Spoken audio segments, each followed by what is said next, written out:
আগামী 22শে জানুয়ারি 2024 সালে ভগবান শ্রীরামের দেশ ভারতের উদ্বোধন হতে যাচ্ছে রাম মন্দির। একবার বলুন জয় শ্রীরাম। রাজনীতি বুঝি না, জন্ম থেকেই দেখছি রাম বাড়িতে পুজো হয়। মন্দির প্রতিষ্ঠার দিনে নিজের ধর্মের প্রতি শ্রদ্ধা রেখে বলি জয় শ্রীরাম।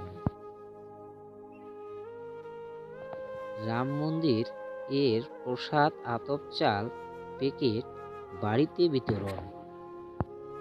যতক্ষণ তোমার সঙ্গে বাসনা ততক্ষণেই ভাবনা, আর এই ভাবনাই হলো তোমার দুঃখ কষ্ট মোহমায়ার কারণ। আমার ভগবান, আমার বিশ্বাস, আমার ধর্ম, আমার অহংকার, আমার গর্ব, আমি হিন্দু। জয় শ্রীরাম। হে প্রভু কল্যাণময়ী তুমি, চির দয়ালু তুমি, হে পুরুষোত্তম জগতের গতি তুমি। জয় জয় শ্রীরাম জগতের গতি, তোমার চরণে নাও প্রণাম হাজার কোটি। জয় শ্রীরাম।